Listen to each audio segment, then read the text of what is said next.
Excellences, Monsieur Wang Yi, membre du bureau politique du comité central du Parti communiste chinois et ministre des Affaires étrangères de la République populaire de Chine, Monsieur Wang Wentao, ministre du Commerce de la République populaire de Chine, Monsieur Abdourahmane Sarr, ministre de l'économie, du plan et de la coopération dans la République du Sénégal, Mesdames et Messieurs les ministres, Monsieur Le Zhao Hui, directeur général de l'Agence chinoise de la coopération internationale pour le développement, Mesdames et Messieurs les ambassadeurs, Mesdames et Messieurs les experts. Au nom de la délégation sénégalaise et en ma qualité de coprésident du Forum de la coopération sino-africaine, je voudrais tout d'abord souhaiter la bienvenue à l'ensemble des délégations africaines venues prendre part à cet important rendez-vous de l'agenda des relations sino-africaines. Je voudrais également adresser mes sincères remerciements aux hautes autorités chinoises pour l'accueil chaleureux et fraternel ainsi que la parfaite organisation de cette 9e conférence ministérielle du FOCAC. Excellences, Mesdames et Messieurs, il y a près d'un quart de siècle, d'illustres dirigeants africains et chinois ont pris date avec l'histoire. Il n'y a que 24 ans de la volonté commune des chefs d'État chinois et africains d'établir les bases du renforcement d'une coopération mutuellement bénéfique et gagnant-gagnant. Le FOCAC est devenu au fil des ans un modèle de partenariat et de coopération sud-sud unique en son genre. Il s'y ajoute que le FOCAC constitue en même temps une plateforme de dialogue politique avec comme socle le partage des valeurs d'amitié, de respect et de compréhension mutuelle en vue d'instaurer les bases d'une coopération gagnant-gagnant. Aussi, voudrais-je saisir cette heureuse occasion, au nom du président de la République du Sénégal, son Excellence Bassirou Diomaye Diakhar Faye, pour louer les efforts constants de son Excellence M. Xi Jinping, président de la République populaire de Chine, pour son action inlassable dans le renforcement de la consolidation des excellentes relations d'amitié sincères et de fraternité agissantes qui existent entre la Chine et l'Afrique. Ces efforts sont d'autant plus louables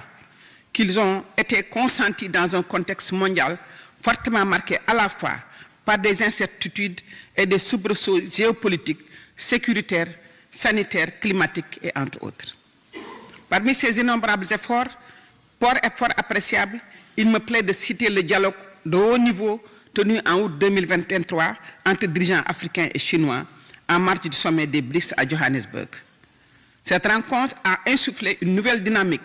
à la coopération sino-africaine à travers les 3 initiatives lancées dans les domaines de l'industrialisation, de l'agriculture et de la formation professionnelle. Excellences, Mesdames et Messieurs, lors de la 8e conférence ministérielle du FOCAC, tenue à Dakar en novembre 2021, nous avions adopté le plan d'action de Dakar, structuré autour de 9 programmes relatifs à la coopération sino-africaine dans les domaines de la santé, de la réduction de la pauvreté et l'agriculture, du commerce, de l'investissement, de l'innovation numérique, du développement vert, du renforcement des capacités, des échanges humains et culturels, de la paix et de la sécurité. Au demeurant, il est loisible de noter que depuis la tenue de la 8e conférence ministérielle du FOCAC et l'adoption du plan d'action de Dakar 2021, beaucoup de réalisations ont été faites autour de la mise en œuvre de ces 9 programmes. À ce propos, sans vouloir anticiper sur les résultats de l'évaluation du suivi et de la mise en œuvre des conclusions de la 8e conférence ministérielle, dont le rapport vous sera présenté tout à l'heure, il est aisé de constater de manière concrète la contribution du FOCAC au renforcement du développement économique et social de l'Afrique à travers la réalisation de projets d'infrastructures, de services dans les domaines agricoles, industriels, de l'énergie, de la santé, de la formation des talents, de la paix et de la sécurité. Toujours est-il que, tenant compte du dynamisme du partenariat sino-africain, de son potentiel encore inexploré et guidé par les valeurs et principes qui servent la boussole aux relations sino-africaines, je puis affirmer que nous pouvons mieux faire et plus encore. Excellences, Mesdames et Messieurs, il nous faut encore trouver les meilleures voies et moyens de renforcer la coopération entre l'Afrique et la Chine à travers ce mécanisme novateur que constitue le FOCAC. À l'aune des enjeux et défis multiformes auxquels l'Afrique et le monde sont confrontés, il s'agira de prendre à bras le corps les problématiques majeures relatives à la réforme de la gouvernance politique et économique mondiale, aux défis climatiques, à la réalisation des objectifs de développement durable des Nations Unies. Nous devons donc continuer à œuvrer ensemble,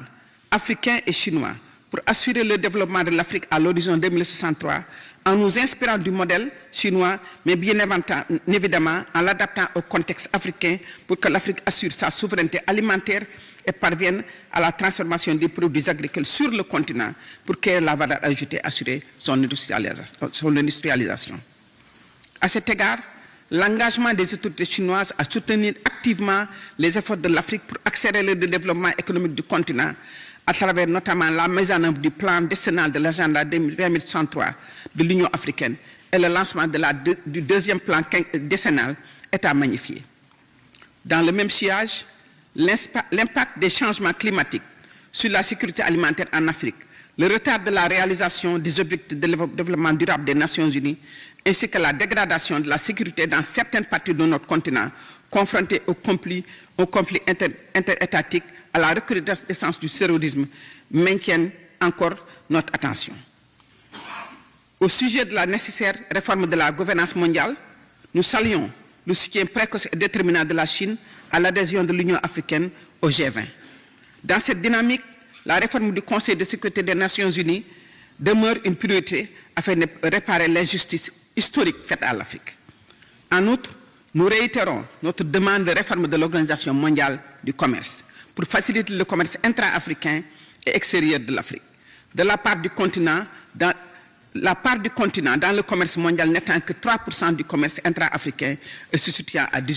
à hauteur de 18%.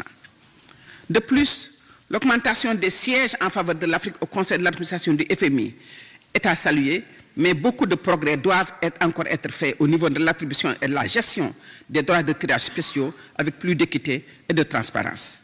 Excellences, Mesdames et Messieurs, la coopération sud-africaine doit surmonter des défis immenses, de plus en plus complexes, mais de plus en plus importants. L'Afrique, avec le soutien indéfectible de la Chine à travers le FOCAC et la concertation permanente sur les questions internationales d'intérêt commun, adossée au principe d'amitié sincère, de bonne foi, de respect et de bénéfices mutuels, peut et doit prendre son destin en main pour le bien-être des générations actuelles et futures. Je vous remercie de votre aimable attention. Merci beaucoup.